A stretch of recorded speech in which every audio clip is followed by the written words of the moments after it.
Hello, my name is Lane Little, and I'm the director of the Polly Friedman Art Gallery at Misericordia University in Dallas, Pennsylvania, which is in Northeast Pennsylvania. Thank you for joining us for the EVAC project, Experiencing Veterans and Artists Collaboration Roundtable. This exhibition features original prints created from the stories of veterans of the U.S. military. In this series, we'll talk to artists, curators, and veterans about creating artwork that educates the public about veterans' experiences. This series has been made possible in part by the National Endowment for the Humanities CARES Grant, Humanities in the Time of COVID-19, Fostering Community Dialogue. Please view our website at misericordia.edu/art for our other talks. We want to thank Karen Boback, representing the 117th Legislative District in the Pennsylvania House of Representatives, for recording a special introduction for the exhibition, and Dr. Kathleen Owens, president of Misericordia University, for recording a welcome on behalf of the university. Links to those presentations are also on our website. In this episode, we talked with three collaborators about this work behind me, Kirsten, a 16-inch by 16-inch serigraph created in 2018. Lee Ferenside, who leads this conversation, is co-curator of the EVAC project and has curated group exhibitions around themes of sustainability, diversity, food systems, and art from Ohio prisons. Lee is a photographer and printmaker. Artist Emily Sullivan Smith is an assistant professor and the foundation's coordinator at the University of Dayton. Her studio practice also includes sculpture and printmaking. Kirsten Botocchio, the subject of this print, enlisted in the U.S. Marine Corps from 2009 to 2015. She recently earned her master's degree at Georgetown University School of Foreign Service in Security Studies and is a legislative policy analyst. The following conversation was recorded in front of a live studio audience, or in other words, my students at Misericordia University. Enjoy, and I hope you can join us for the rest of the series. Okay, so, and thank you, Dr. Lane, for bringing EVAC to the Polly Friedman Gallery. I'm still always trying to find like the best spot to be.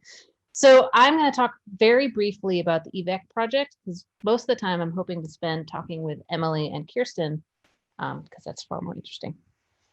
But I do want to introduce the project a little bit. So I'm going to see how screen sharing goes. All right, so it's telling me something annoying, but that's all right. I can just talk through it. So the EVAC project started a couple of years ago by some professors in a small Ohio university, and we were concerned about the disconnect between our student veterans and our traditional age college students, in that there seemed to be isolation and not good communication between the groups. And when we were talking with some of our student veterans, they said they were sick of being asked really specific questions about their experience that were based basically on movies, more misinformation, and not really about their lived experience. So two of the three professors were artists, so of course we thought art was the answer. So we came up with this idea, and this very this feels like artists kind of do this wacky idea stuff, that we would try to interview veterans about their experiences and then have artists interpret those stories, and that the art and the stories together would talk not only about storytelling and how we communicate with each other, but hopefully show the civilian viewers that there's a breadth to the military experience. So the first exhibit had 22 artists and 22 veterans. And since then, we've recruited veteran storytellers and artists from about 38 states. We have 55 veterans participating and about the same number of artists. And the exhibition has traveled all over the country to Manhattan College, where we hooked up with Kirsten, as well as Walter Reed, a couple of Army art museums, and academic galleries like the Polly Friedman Gallery.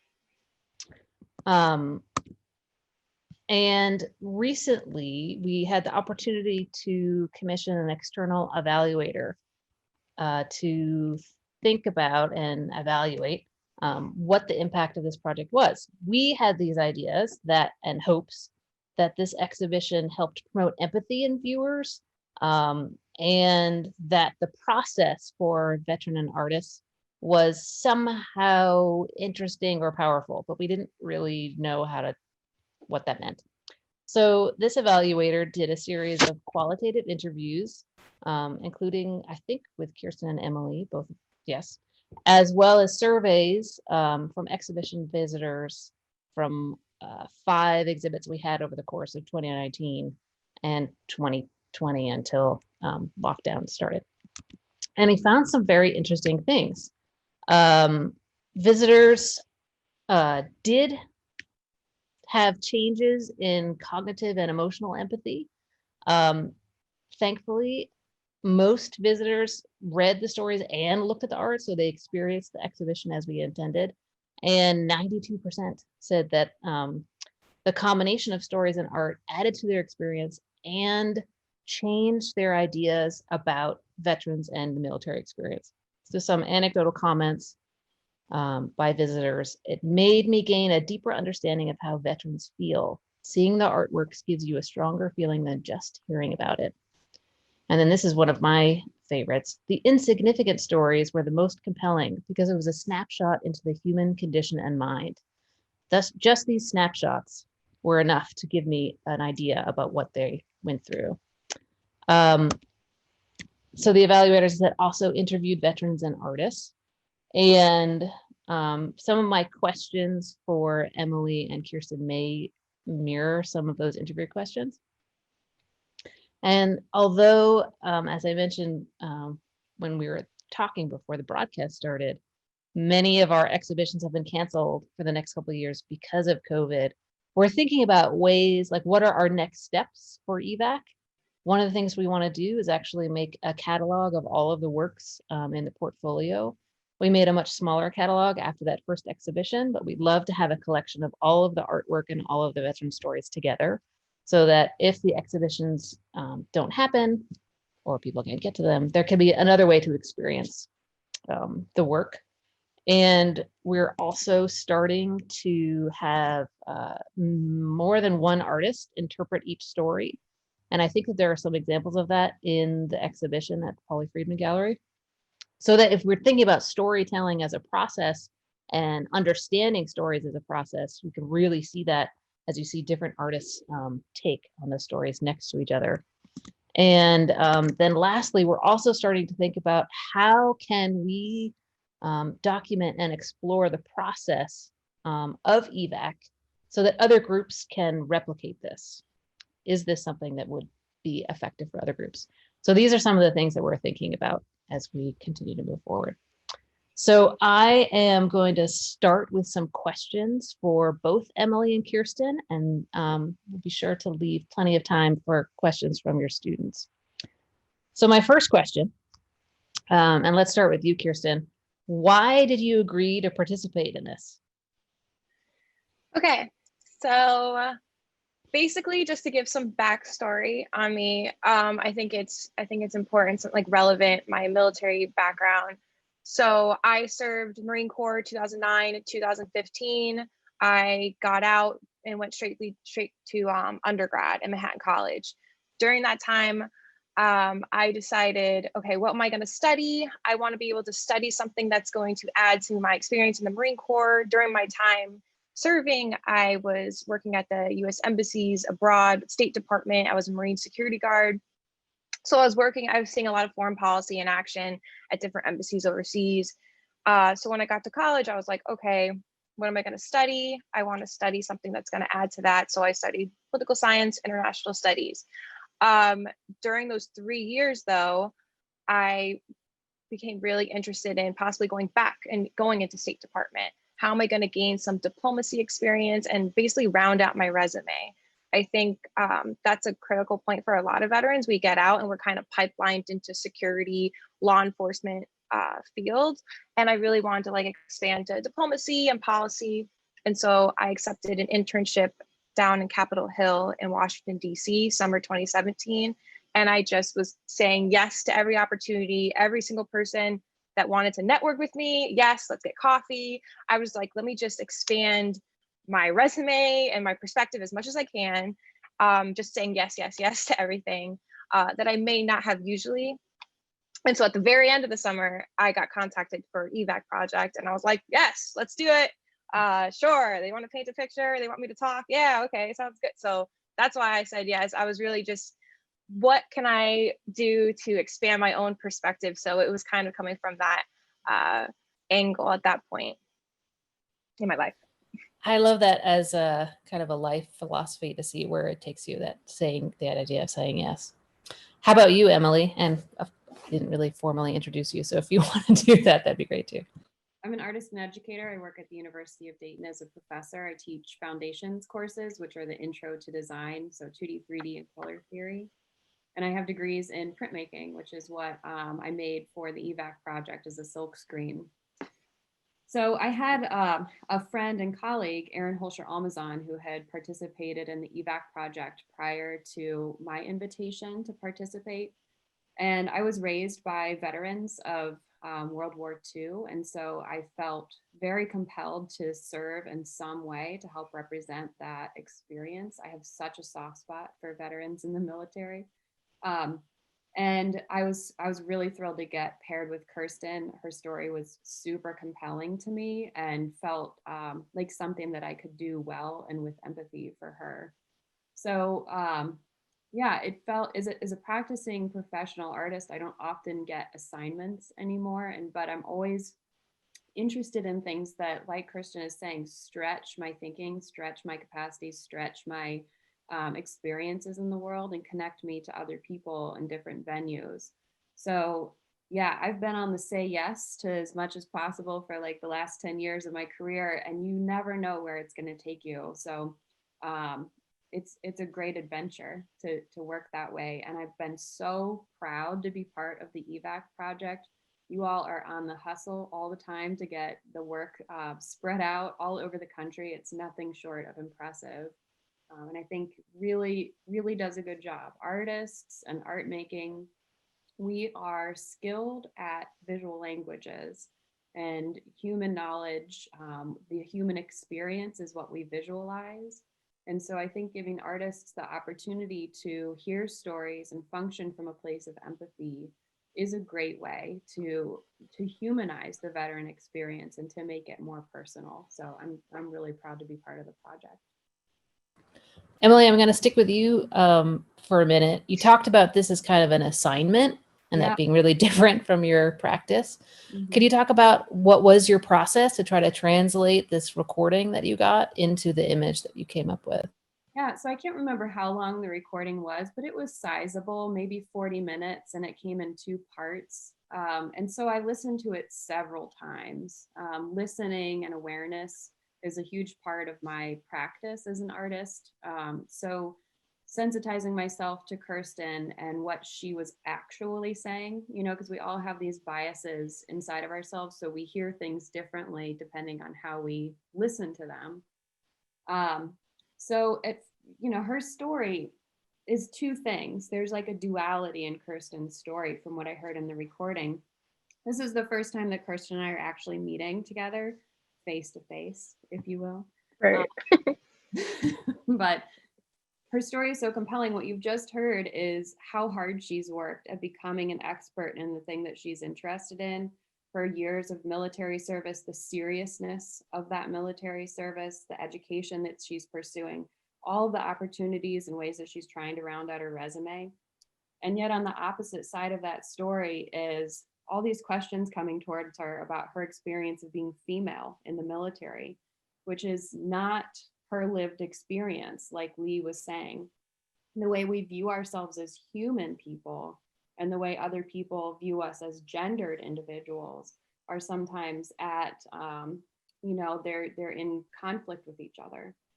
So as a woman, at first, I was filled with righteous indignation that Kirsten would ever have to behave differently in order to be taken seriously as a commanding officer. And that was the challenge for me, was that I was just like, I reject this. She shouldn't have to do this. She's so qualified. She wouldn't be in that position, her story really focused a lot on having to build relationships with the members of her, you have to correct me if I'm using any terminology wrong, of her units. and getting them to trust her and believe in her and accept her authority. But in the second part of this interview, Kirsten said, and totally threw me for a loop, but that's not what I'm interested in talking about. I'm interested in talking about my experience as a Marine. So I had to deal with myself when I was listening to that story, because I wasn't telling my story, I was telling Kirsten's story. And so that process of listening was about letting myself and my ego go so that I could actually represent and visualize her experience. So what I did was found an image of a female Marine, but then I removed every identifying mark from it. So it's really hard to tell what body you're looking at when you look at the image. It was the most simplified version of a Marine uniform that I could find, and printed that. But I'm also really aware, especially as an instructor of foundations, where we learn those foundational components of the visual language and how viewers read, of the process of looking. So I knew that the viewer would see military uniform, Marine, and then start looking at the title and see Kirsten's name. And so that process of looking would actually reveal the content of the print to the viewer. Yeah, and that too, you know, there's this whole process of empathy that we're building for me, for Kirsten to be seen. Hopefully that was my goal, that she would feel seen in the print and heard, and then for the viewer to maybe have some awareness about their own revelation as they look at that image. One of the themes that came up with all of the artists interviewed was that it was a very intense process in a way that they weren't expected, and that part of the intensity was thinking about not just a general audience, but that audience of one, that the veteran would receive the print, which is something that we kind of knew but didn't expect. That weighed very heavily on me, to be honest with you. I was less worried about the audience at large than I was about Kirsten's reaction to it, because she was so vulnerable in her interview, and so open, that I didn't want to misrepresent her experience. So one of the things that I realized I didn't say in my introduction is that we asked the artist to make an edition of 5 prints, and 2 of those we saved for traveling exhibitions.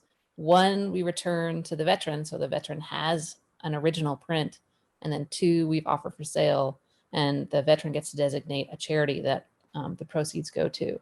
So there is an exchange, a direct exchange between the artist and the veteran, even if they don't actually meet until pointing like the Brady Bunch, the 2 screens. All right, Kirsten, are you ready? Yes. So my reaction when I got the painting, correct? So obviously I'm honored to even have somebody listen to my story and create a painting. That's like a huge honor. But I also definitely felt heard, and even hearing you now, Emily, I feel heard, because everything you're saying is exactly how I feel. It's exactly how I feel about my experience in the military. It's how I feel about my transition out. During my time in, of course, there were things that I had to adapt and do differently, because I am a female in a male-dominated branch of the military. The Marine Corps is like 5-6% females. Often I was the only woman there. And as much as I felt like one of the bros and just felt like one of the guys, like I couldn't deny the fact that when I showed up in uniform, no matter what rank was on my collar, like I was a sergeant of Marines, doesn't matter, they still saw a female first. They still saw my hair in a bun. No matter what I did, I wasn't wearing makeup or anything, they would still see a female first. And so I had to really acknowledge that, and I had to empathize with them, kind of, okay, they have a lot of stereotypes in their head. It's not okay, it's not fair, but it made me a better leader, because I couldn't just walk in the room and depend on my rank. I had to walk in the room and actually build those relationships and earn their respect. And that's something every leader should do anyways. But I was forced to do that as a female. So I kind of always say to people that, I was successful in the Marine Corps, not in spite of not like despite the fact that I was a female, I was successful. It's a lot of it because I was a female. Like I was forced to stay on top of my game. And that's clearly carried over in my transition out of the military as well, because that mentality has really stuck with me. Like just because I'm a veteran, I don't really deserve all this other like honors and all these things. Like I should earn it. I really came out with that mentality that I should earn it and I should make an effort to form these relationships and to connect with people, and that there should be mutual communication and respect between people. And so that's something that's really carried over. And so when I saw the painting and saw that it was just a Marine uniform and you can't tell what gender it is, I know what people think when they first see that. They think it's going to be it's a male. Every time somebody sees a uniform, like if they see something about Marine, they're thinking male first, and that's because the majority are male. So I realized that, and I think it was great because that was one of the things. I just was like, I don't want to talk about my service as what it was like as a female in the Marine Corps. I want to talk about my service as a sergeant in the Marine Corps, served on embassy duty. Like I did all these great things. That's what I want to talk about. That's what adds to my resume. So I know when I first got to undergrad, I was getting a lot of questions about, oh, you were a female who served, questions about sexual assault, sexual harassment, just straight to my face, people asking these questions immediately upon finding out that I served. And, you know, for the guys, they get really ridiculous questions like, oh, so have you killed anybody? For females, we get, oh, so you were harassed and assaulted. I'm sure you got harassed. Like that's where people go first. And that's not fair. I'm not trying to say that does not happen in the military. There's definitely problems in all the branches. There's problems in all of society with that. But that was not what I took away from the Marine Corps. I look back my Marine Corps experience and I had some great Marines that taught me a lot. I like to think that I taught them a lot. And we learned together as a team. So it's really disheartening when I get out and I'm kind of just my whole entire experience is kind of diminished, kind of just, oh, you must have suffered a lot because you're a female. Actually, I did great in the Marine Corps because I'm a female, and I like to really point that out to people. So yeah, so the painting, when I saw it, I was like, wow, this is perfect. Like I don't know how you could have done better, honestly, Emily. Like it captivated all of that for me. So I'm honored and I feel heard, and I think it's great. That is- Kirsten, go ahead, Emily, sorry. I just wanted to say thank you. That's such incredible feedback. I haven't had an opportunity to hear what you thought about it. So thank you so much. That's a gift to me. Of course. Yeah, and as artists, it's really rare to get that kind of direct feedback. So that's pretty awesome. I did want to follow up and Kirsten asked, has the piece helped provoked any conversations with people that you maybe haven't had these conversations with before? Or the things that you hope people take from the print? So the piece was in the Flatiron Building in New York City. It was obviously at Manhattan College in the Bronx. And there I was leading a student veteran organization. And a lot of these conversations I had already had because a lot of the veterans at the college are men. And so a lot of it I was already having with them. And so they already heard my whole spiel, my whole thing.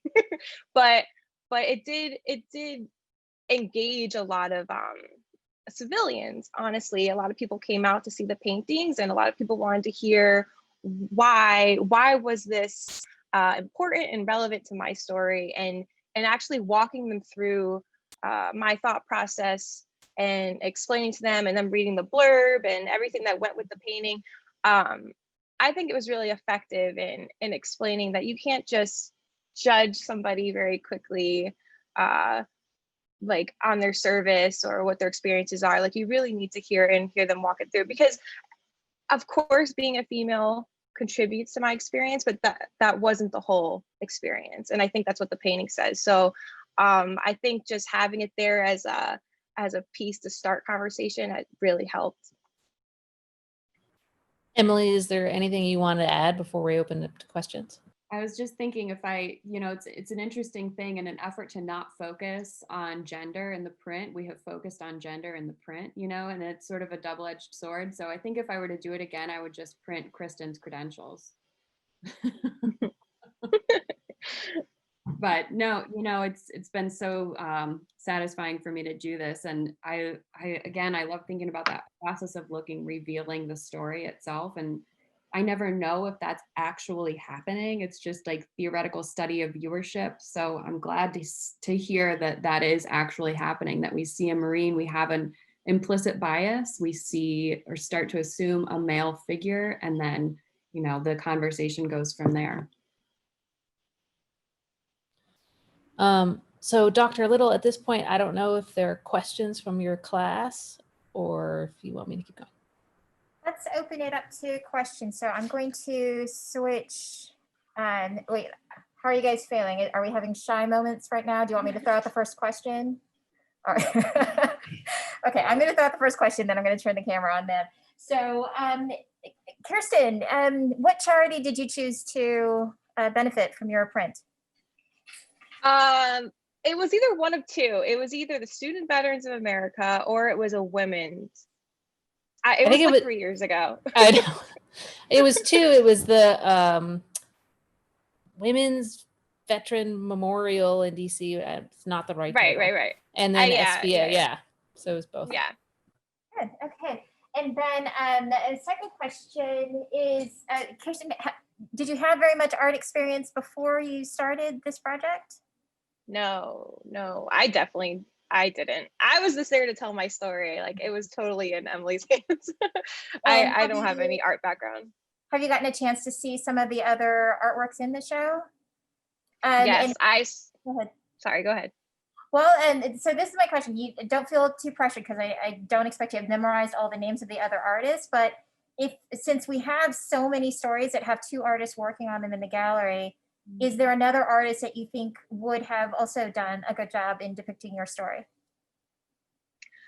I have no idea what the other names of the artists are, to be completely honest with you, but I will say I would be curious to see what a male artist's perspective on this would be. I think your perspective was great. If anything, I'd be curious what a male perspective might be. And Emily, did you get a chance to work with other veterans as well? I did not. Kirsten I told her before we started, I referred to her as my veteran. She's the only one. It's nice, there's a sense of ownership there. All right, students, I'm going to turn the camera on to you. Yell out your question, and if they can't hear you, I'll repeat it. So what other galleries has this been shown in? Okay, so in the presentation that I couldn't share, I had a list. So it's been all over. As I said, some academic associated with college and university galleries. Some of the other spaces include the Rutherford B. Hayes Presidential Center here in Ohio, Reagan National Airport, Dulles International Airport, Cleveland Hopkins Airport, Army Transportation Museum. Kirsten mentioned the Flatiron Building and Manhattan College. All in all, I think we've been at about 20 venues to date in 3 years, which is insane because there's really two of us doing it and we're volunteers and all, but so it's probably good to have a COVID-induced pause to figure out what we're doing, but it's been in a lot of places. That's a huge amount of traffic, and I hope we do become a franchise of yours because there's been a lot of interest in our area for this project. So in a post-COVID Awesome. world, I think it's something we'll definitely do. Awesome. What are some other works that you looked at upstairs? And you can just go with descriptions if you want. Don't feel like you have to tell me the names of artists. So I'm going to turn the camera around. So sorry. All right, Avril. Actually, a question. How long did it take you to complete the work? Did you hear that? How long did it take to complete the work? Yeah, good question. I always spend longer thinking and planning than I do actually making. So I think I had a month. It was a pretty quick turnaround. And I probably spent 2.5 or more of those weeks listening to Kirsten's recording, thinking and having conversations with other people. And then when I actually sat down to make the work and go through the process of silk screen printing, which is how this is made, I got it done in 2 or 3 days. Yeah, it went really, really quickly. So the image is broken up into maybe 4 or 5 color layers, and those get registered on top of each other and printed on top of each other. So I would imagine one of the reasons that EVAC chose printmaking is because it's easily reproducible. So once I have the screens burnt and the colors mixed, I can make an innumerable amount of those prints, and it goes really very quickly. But I did make a limited edition of them per EVAC's request, and that helps to preserve the value of the imagery. So just to kind of follow up on that, that is exactly why we chose printmaking as the medium. It's really important to us to be able to exhibit original work, really believe strongly, I cannot emphasize this enough, in experiencing work in person in some way and the physicality of it. So, but we also wanted to be able to give a piece to the veteran. So printmaking was kind of an easy choice for that there would be an edition and we could do different things with the prints. From the EVAC perspective, it can take between 6 months and a year from first contacting a veteran to getting a final print back. Some of it is just the logistics of back and forth of setting things up. Some of it is being able to recruit and convince people to do this. And then being able to give, hopefully, although it kind of depends on the circumstances, the artist enough time for that digestion process. Because I think for most of the artists who've done it, yeah, that being able to really think about it and listen to the interviews multiple times has been a key part of the process. I wanted to just say a plug for printmaking. There's also often a misnomer about printmaking that, we number them 1 through however many there are. And this idea of the original, every print is an original. And if the printmaker's good, they're all the same. So there's no hierarchy in that 1 over 100 or 2 over 100. It's all one work ultimately. Good plug. Thanks. What else? Does anyone have a favorite work that you looked at? Madison. I like the one that had like the football with the 4 soldiers from Desert Storm because my dad served there. Did you hear that? She liked the one with the football with the 4 soldiers because her dad was in Desert Storm. So that was our one international artist. That's actually made by a Danish artist. And kind of fun, not so fun fact is that the uniforms are wrong. So when we returned the print to the veteran, he was like, you can't show this in any Army museum because the uniforms are from a different era. So it's a great example of like why to do your visual research. And also, I think we could forgive her. She's Danish.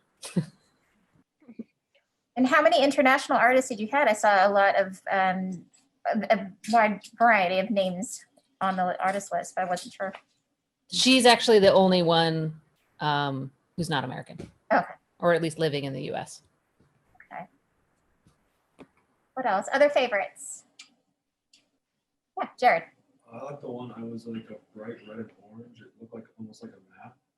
The bright red and orange map. I'd have to agree with him. 2 votes for the bright red and orange map. So I think that one is in reaction to an Army sergeant, Christy Martinez, who also during Desert Storm. And actually, Kirsten, there were some connections in the themes between your stories. She talked a lot about leadership and like learning leadership skills through her time in the Army. But she also talked about like the smoke and being in the desert and like digesting the smoke, almost like a physical, like food in a very unpleasant way. So I would imagine that might have informed some of the color choices of that artist. And that was one of our first, we've been informally calling them double ups, but multiple interpretations. So there's paired with that is a black and white image by a RISD professor that's more of a portrait. And the map one is saturated color and different. Now we have, I put all of the pairs together in the gallery. I'm not sure if that was your intent, but I wanted to see the double interpretation. So, so thank you again for the lyrics. I love having that kind of openness when hanging a show, and those really seem to work very well together. Anyone else, you guys, any favorites? Well, I just wanted to kind of bring it back to that say yes idea. When we started this project, we had no idea where it would take us or how many people would be interested. And for me personally, it's just been a great experience to connect with people all over, to hear about all sorts of different experiences, and to see that it creates, it provokes responses from almost everyone who encounters it.